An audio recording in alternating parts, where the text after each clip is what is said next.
It's going to be animals. Animals are going to come back and get us. Well, they do now. If you saw this story, killer cows.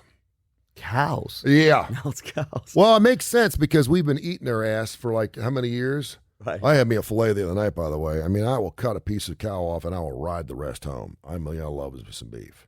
I'll eat me some beef. That's a great fish. And you know, you get these fillets and they're like 8 ounces. I'm like, 8 ounces. That's like an What's it called? appetizer. The cowboy. What about like $52? What's the tomahawk? What's it called? The biggest one they have. Oh, yeah. That giant tomahawk cowboy. Yeah, the Fred Flintstone thing. Yeah. Yeah. And so I got a package. I was like, it's a $52 steak. And I was like, I got after it, man. I mean, I was filled with protein. Welcome to single life. A woman recalled being attacked by her herd of cows, Pip Peacock, from Magpie Mine in Sheldon, Derby, which is outside Sheffield. The UK is just 63 years old. Yeah. Oh. Healthy. Yeah. Was walking through her cow patties when she fell over. Woke up 8 days later in a hospital. And people are like, are you okay? She was in a coma. She's like, what the hell happened? Witnesses experienced the whole situation where she fell down. A cow immediately walked over to her and started kicking her in the head. Then other cows came over, started rolling her over. Oh, my God. And started kicking her to death. They killed her 13-year-old dog. Oh, Lord. That was also in a situation. She was induced in a coma for 8 days.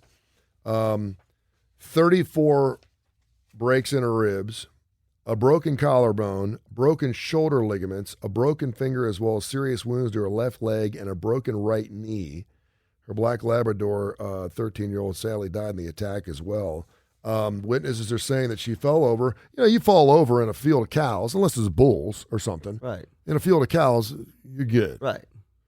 She basically fell over, and about that time, a cow immediately ran over to her, and a witness who was on a neighboring farm thought, okay, this is really cool that he's concerned about her, started kicking her in the head, and next thing you know, all the cows came in and started stomping on her and basically trying to kill her until they got out. They had to take, like, selfie sticks, rocks, sticks, and started beating the cows off, like, get away from her. They were fearing for their life. They all ran off. She was in a induced coma for 8 days. So kill her cows now. I'm just telling you. I didn't think that cows did that. No, they don't. Okay, they should. That's what I'm saying, right? They're pissed. Yeah. I mean, Well, if we no, have you to know what worry it is? about cow, we used to do we cow tipped. You know what cow tipping is? I know what that is, and I can't. I mean, I grew up in L.A. We didn't have a lot used to of. Did you piss some really? cows. Does it really work? Oh, yeah, because cows normally, some cows sleep on their feet. And so we go out late at night. We go because we had farms all over in a rural area. How do you do cow You tipping? just go up there and you just run up and you nudge them and they just fall over. And they get really angry. We do it with bulls too. That's not really Who gets smart. angry? The cow? The cows do. They fall over. They make this god-awful "Ooh" sound, and we laugh, and then we run. And then we also had a cow pasture across the street from Lakota High School. We used to take our Dude, you grew up in the sticks. Oh, yeah. We had cows coming through our kitchen window. We used to take a bag of golf balls and 2 irons. You hit the cow? Oh, yeah. And you knew you hit one and went, No wonder. That's terrible. Oh, well, they're getting us back. Killer cows. Did you really do that? Yeah. It was great.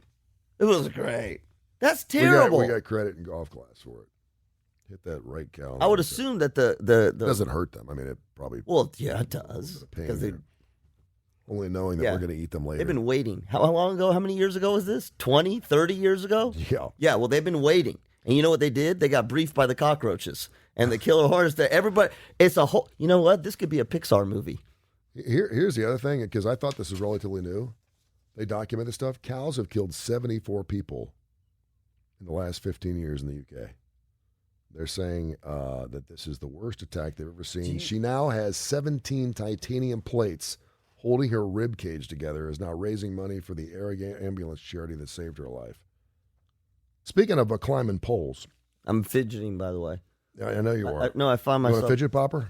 No, I need because my leg's shaking. There is something going on, as reported by the BBC, that a lot of people in China have an issue with. They're called funeral strippers. What? It's a brand new phase, brand new fad in China? In China, yeah, of all places. Yeah. In order to boost funeral attendance at large crowds to mark the honor of deceased, they're now hiring funeral strippers. They put poles up at funerals. Wait, this is the same country that said, "Don't be too." What was it? You can't be. Well, okay, I get okay. This is consistent. We don't want you to be a feminine, and we're gonna put this is like this is a Snoop Dogg thing. Mm-hmm. It is. Hey. According to the Global Times, they're vowing to crack down on funeral strippers. They're asking for licensing and everything else. How long have they been doing this? A couple months. It's COVID, dude.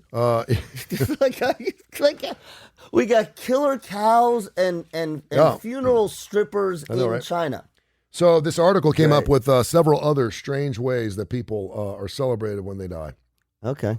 The sky burial. I've actually seen this on the History Channel in Tibet. It involves placing the deceased on a mountaintop. They take the body up on a mountaintop and they just leave it up there to decompose whilst being exposed to the elements and eaten by scavenging animals. That's not so nice. Villagers will take the body to the sky burial site by horse or by car, and the master of the sky burial ceremony will then perform rituals over the body and then just leave it. They let the birds circle over, and if in fact the vultures consume the entire body, it's considered a very good thing. Who's watching? Well, I guess they go back up there, and I had a couple of vultures on my street yesterday. Vultures are some badass animals. I was going to drive one over, and I had to stop. It wasn't moving. It was like, this is my carcass. I'm not leaving it. And they're ugly as hell, too. Known for an Old Norse poetry and Icelandic sagas, the ship burial involves the deceased being laid in a boat and given grave offerings. They do this in Scandinavia. Evidently, after this, piles of stone and soil will be laid on top of the remains to create a burial ground. It's called a Viking's funeral. They do it a lot there. And basically, they put the body in a boat, put some dirt and rocks on it, and push it out to sea. Death beads in South Korea. This is something, you remember we were talking about churning bodies into mulch? Mm-hmm. They aren't exactly a fashion trend. They're a way of honoring the dead in South Korea. South Korea is having an issue with land.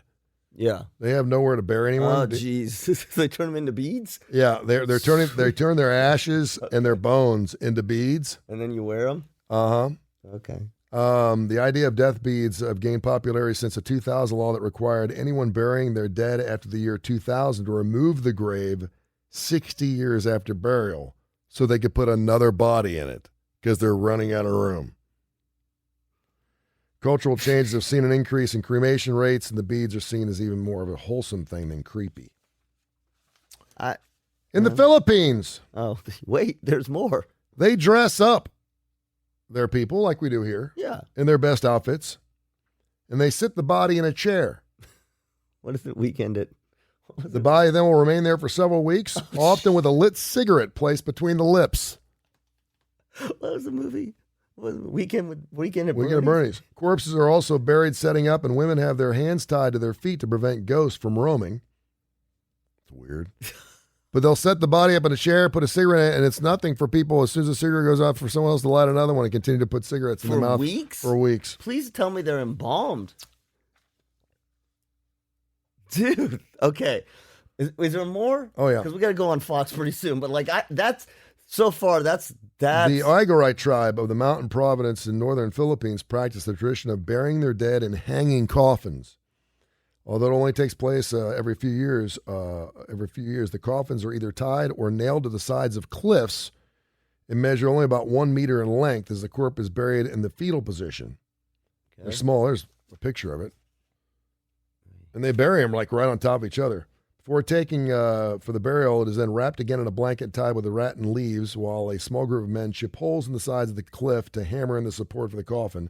The group climb up the side of the cliff and place the corpse inside a hollowed-out lumber coffin. So they actually hang the coffin first, and then they put the body in it. And in Madagascar, something held every 5 to 7 years called Day of the Dead. It's where families will dig up their ancestries by exhuming them and wrapping them in fresh shrouds. They perfume the bodies, dance with them, and even share stories of the corpse for a general catch-up. And then, of course, they do it every 5 to 7 years. Yeah, after a while, that gets a little hard. I'm trying to think. When was the last time? Point. Yeah, I'm trying to think. Okay. I've only been to my dad's funeral site where he's buried one time. He's in Cincinnati, so I don't get a chance to go there. With our country and our culture, we don't have as healthy a relationship with death as other cultures do. I'd agree with that. I mean, we don't embrace it culturally the way other cultures. No, when you're dead to me.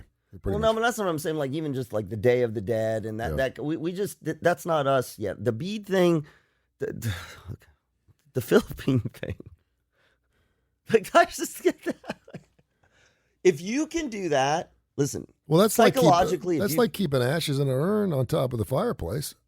That's not the same as having you propped up.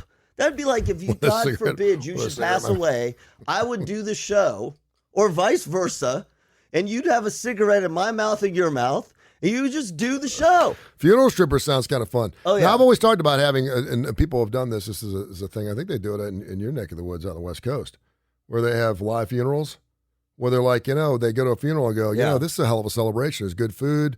I'm seeing a lot of people I haven't seen in a long time. We're celebrating. And so now people are burying themselves or they're sitting in the coffin while they're still alive because they're like, well, I'm the one they're here celebrating and I'm dead. So I might as well do it while I'm still alive. That's so too self-centered.